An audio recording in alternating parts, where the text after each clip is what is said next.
The land of miracle সিরিজের এই পর্বে শুরুতে আমাদের দেখানো হয় ডে এবং মাইক কাল্টিভেশন করছে। যখন তারা তাদের প্যারালাল ওয়ার্ল্ডে গিয়ে কাল্টিভেশন করছিল, তখন ওশান গ্লেনের পরিবেশের সমস্ত শক্তি সেই রেস্ট হাউসের মাধ্যমে তাদের দুজনের কাছে পৌঁছে যায়। এর ফলে ডে এবং মাইক শেষ পর্যন্ত অষ্টম লেভেলে ব্রেক থ্রু করে ফেলে। তারপর হঠাৎ করেই মাইক লি ইউয়ান এবং গ্রিন গার্লের ওপর আক্রমণ করে। যদিও তারা বাঁচার চেষ্টা করছিল, কিন্তু মাইকের কাছে অনেক বেশি পাওয়ার চলে আসায় লি ইউয়ানের করা অ্যাটাকগুলো সে সহজেই ডজ করে যাচ্ছিল। আগে যেসব অ্যাটাক সামলাতে মাইকের কষ্ট হতো, এখন সে সেগুলো কেবল একটি পাঞ্চের মাধ্যমেই গুড়িয়ে দিচ্ছিল। এতে আমরা সেখানে একটি এনার্জি ব্লাস্ট দেখতে পাই। সেই সাথে ডে এর কাছেও প্রচুর শক্তি চলে এসেছিল। মাইক এখানে শো অফ করে লি ইউয়ানকে বলে, আজকের পর থেকে তুমি আমার থেকে দূরে থেকো, কারণ আমার পাওয়ার লেভেল তোমার থেকে অনেক বেশি হয়ে গেছে। আমি যে কাল্টিভেশন এত দ্রুত করেছি তা করতে তোমার কয়েক বছর সময় লেগে যাবে। ডে বলে, বোকা, এতটা সত্যি কথা বলতে নেই। এরপর মাইক মজা করতে করতে আবার ডে এর পাশে ঝুলে পড়ে।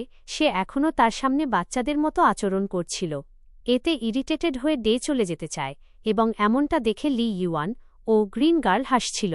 লি ইউয়ান বলে, আমি খুব শীঘ্রই তোমাদের এখান থেকে নিয়ে যাব, কারণ আমাদের এই ব্লুতে অনেক পরিবর্তন দেখা গেছে। তাই দেরি না করে তোমাদের এখান থেকে চলে যাওয়াই ভালো। এরপর আমাদের দুটি ছোট বাচ্চাকে একসাথে খেলতে দেখানো হয়, এবং তখনই তাদের পাশ দিয়ে লি ইউয়ানকে যেতে দেখা যায়। তার সাথে ডে এবং মাইকও যাচ্ছিল, এবং সেখানকার মানুষ তাকে দেখে খুবই খুশি হয়। ডে লি ইউয়ানকে জিজ্ঞেস করে যে সে কি কখনো আবার হিউম্যান রেসের কাছে যাবে। লি ইউয়ান বলে, এ ব্যাপারে আমি কিছুই জানি না। ডে বলে, যদি সত্যিই হিউম্যানদের তোমার প্রয়োজন হয় তখন তুমি কি করবে? লি ইউয়ান বলে, আজ আমার কাছে যা কিছু আছে তা ওশান গ্লেনের মানুষদের কাছ থেকে পাওয়া। সে মাইককে বলে, তোমার কাছে যে 7 ডিভাইন বিস্টসের পাওয়ার আছে সেগুলোও তো মানুষরাই তৈরি করেছিল। তাই তোমার কি মনে হয় না যে এতে তাদেরই সাহায্য করা উচিত? মাইক তাকে জিজ্ঞেস করে যে 7 ডিভাইন বিস্টস কোথা থেকে এসেছে তা কি সে সত্যিই জানে, কিন্তু ডে তাকে জানায় এ ব্যাপারে যেন তাকে কিছু না জিজ্ঞেস করা হয়। তারপর লি ইউয়ান জানায় যে 7 ডিভাইন বিস্টস গোবলিনদের দুটি রেস দ্বারা তৈরি করা হয়েছিল। হয়তো সে এমন কোনো ইতিহাসের কথা জানে। তারা এগিয়ে গিয়ে অনেক দূরে চলে আসে। লি ইউয়ান বলে, আমরা ওশান গ্লেনের সীমান্তে চলে এসেছি। আমার মনে হয় না রেড এবং রুবি তোমাদের আর খুঁজে পাবে। তোমরা যদি আমাকে কিছু বলতে চাও তবে তাড়াতাড়ি বলে ফেলো। ডে তখন লি ইউয়ানকে বলে, দেখো, তুমি অনেক বছর ধরে ওশান গ্লেনে আছো, কিন্তু আমার বিশ্বাস তুমি নিশ্চয়ই হিউম্যান রেসের বর্তমান পরিস্থিতির কথা জানো। আমাদের বেঁচে থাকার জন্য অনেক সংগ্রাম করতে হচ্ছে। আমরা জানি যে তুমি ওশান গ্লেনের মানুষদের দ্বারা বড় হয়েছ, কিন্তু তুমিও জানো যে তোমার শরীরে মানুষের রক্ত আছে। তাই আমার আশা, যখনই আমাদের মতো মানুষের তোমাদের প্রয়োজন হবে তুমি অবশ্যই আমাদের সাহায্য করতে আসবে। আর সত্যি বলতে আমাদের সেই সাহায্যের প্রয়োজন আজই। লি ইউয়ান বলে, তোমরা দুজন মিলে আর কি করবে? মাইক বলে, আমরা দুজন নয়, বরং আমরা মিলে একটি টিম তৈরি করব। একসময় এমন ছিল যখন আমরা ডেমনদের সামনে দাঁড়াতেই পারতাম না, কিন্তু এখন আমাদের মধ্যে সেই ক্ষমতা চলে এসেছে যে আমরা তাদের মোকাবিলা করতে পারি। বিশ্বাস করো বা না করো, খুব শীঘ্রই মানুষ এবং ডেমনদের মধ্যে একটি খুব বিপজ্জনক যুদ্ধ হবে।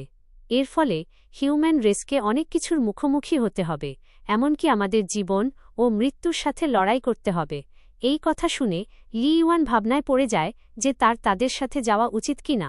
ডে এবং মাইকের আশা ছিল যে সে হ্যাঁ বলবে। তারপর লি ইউয়ান বলে, আমি জানি আমার শরীরে মানুষের রক্ত আছে, কিন্তু আমার শরীরের প্রতিটি বিন্দু ওশান গ্লেনের মানুষদের কাছে ঋণী। তাদের কারণেই আমি আজ বেঁচে আছি। তাই আমি কেবল সেই কাজই করব যা ওশান গ্লেনের এল্ডাররা আমাকে বলবে। এই কথা শুনে ডে বলে, আমরা তোমার সিদ্ধান্তের কদর করি। আমাদের বিশ্বাস তুমি তোমার কাল্টিভেশনের জোরে খুব তাড়াতাড়ি নবম লেভেলেও ব্রেক থ্রু করে ফেলবে। আর যখনই তোমার মন চাইবে হিউম্যান রেসে আসার জন্য তোমাকে সাদরে আমন্ত্রণ জানানো হবে।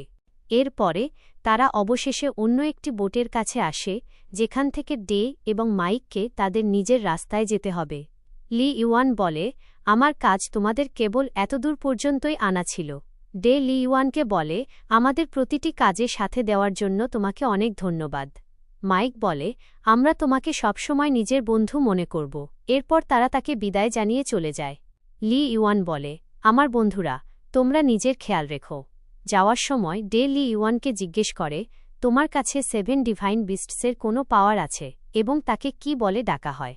লি ইউয়ান বলে, আমার পাওয়ারকে আকাশ বা স্কাই বলে। এরপর সে তার সুপারফাস্ট স্পিড ব্যবহার করে ট্রাভেল করতে শুরু করে। এই দ্রুত গতিতে মাইক অনেক মজা পাচ্ছিল। মাইক তাকে বলে, তুমি তো এভাবে ফাস্ট অ্যান্ড ফিউরিয়াসের মেম্বার হয়ে যাবে। তারা অনেক দীর্ঘ পথ পাড়ি দিয়ে পরিষ্কার জল আছে এমন জায়গায় চলে আসে। মাইক ডে কে বলে, তোমার কি মনে হয় আমাদের ডেমনদের মোকাবিলা করার জন্য যাওয়া উচিত? কারণ এই ব্যাপারে ভাবলে আমার সবসময় একটা অদ্ভুত অনুভূতি হয়। আমার মতো জিনিয়াস আর কোথায় পাবো যে আমার মতো কথা বলবে? ডে বলে, আমরা মোটিভেশনের লেভেলও পার করে ফেলেছি, ফলে আমাদের পাওয়ারে অনেক গ্রোথ হয়েছে। হঠাৎ মাইক ডের কাছে এসে রেড কুইনের ব্যাপারে কথা বলা শুরু করে। সে বলে, আমরা অহেতুক তাকে ভয় পাচ্ছিলাম, সে তো আমাদের ব্যাপারে কিছুই জানে না। হঠাৎ ডে অদ্ভুত কিছু দেখতে পায়, তাই সে মাইককে জলে ধাক্কা দিয়ে ফেলে দিয়ে নিজেও ঝাঁপ দেয়।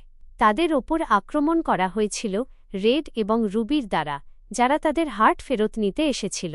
এখানেই পার্টটি শেষ হয়। এর পরের পার্ট খুব শীঘ্রই দেখতে পাবেন।